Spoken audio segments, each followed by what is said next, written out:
Primero fueron unas sonoras carcajadas que se oirían en las escaleras entre el primer y segundo piso.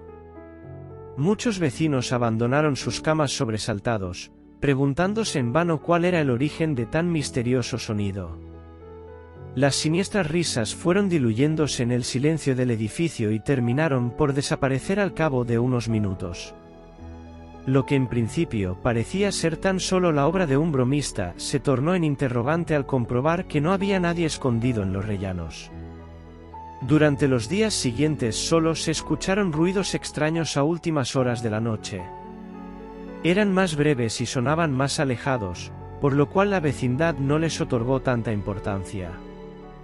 El 15 de noviembre de 1934, y de nuevo a primera hora de la mañana, Isabel, la inquilina del segundo derecha, escuchaba de labios de su criada de 16 años, Pascuala Alcover, que una lastimera voz masculina le había dirigido la palabra en la cocina, a pesar de encontrarse completamente sola en la estancia.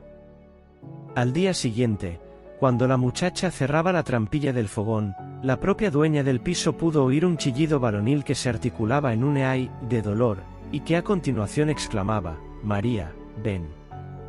Entre los días 20 y 23 de noviembre los agentes de seguridad realizaron varios registros en el apartamento y en los pisos colindantes, pero jamás hallaron nada. La fama del «duende de la hornilla», como se llamó en un principio, se estaba convirtiendo para las autoridades en un problema de orden público debido a la multitud que a diario se reunía frente al edificio. El tema tuvo tanto alcance que el 27 de noviembre The Times publicaba una información que proyectó el incidente de forma internacional. El Times decía: «Un irónico duende, que habla por la campana de una chimenea, tiene sobresaltados estos días a los habitantes de Zaragoza, los cuales se afanan de dar con la pista de la misteriosa voz.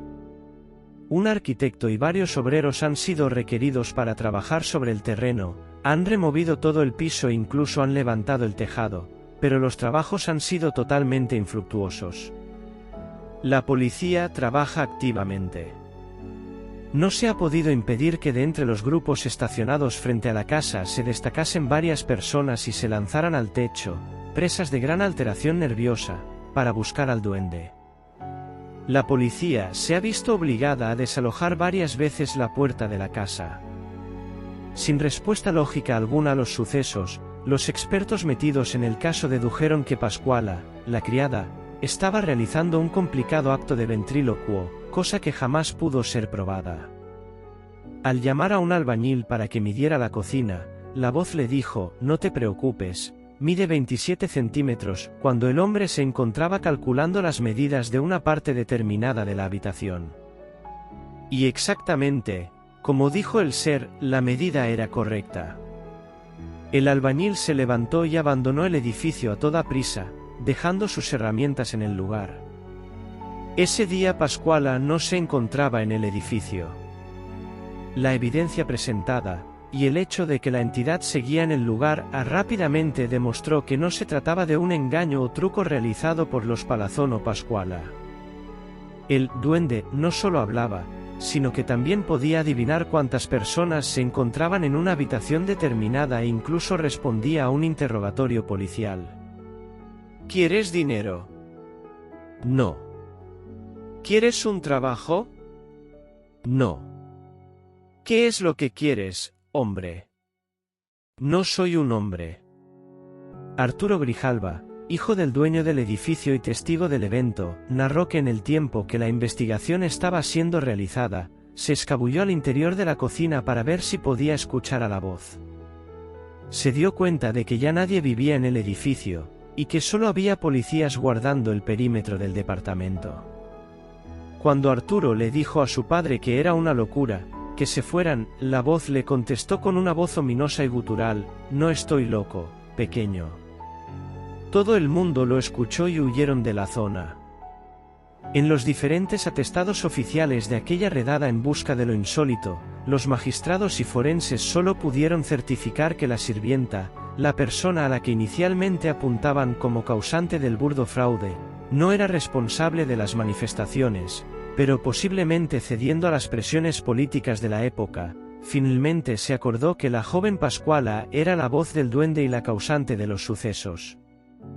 La inculpación tuvo grandes consecuencias en la mujer jamás se recuperó del todo y rehusó a socializarse en público. Desde entonces, lo único, centenares de fotografías circulando por la red, la gran mayoría, de origen y veracidad bastante dudosa. El edificio donde ocurrieron los hechos ya no existe. Fue demolido para evitar que la voz volviera. En su lugar, existe un nuevo edificio departamental en el que, hasta la fecha, no se han reportado sucesos extraños. Su nombre es el edificio Duende de Zaragoza. Siendo ya una anciana, fue entrevistada por los medios españoles para que diera su opinión, y lo único que pudo decir fue que la voz venía de la pared. En diciembre de 1934, y una vez cerrado oficialmente el caso, los vecinos dijeron que el duende había desaparecido. Pero se sabe que el día del 3 de ese mismo mes, la voz les dijo: voy a matar a todos los habitantes de esta maldita casa, y cobardes, cobardes, voy a matar a los habitantes de esta maldita casa.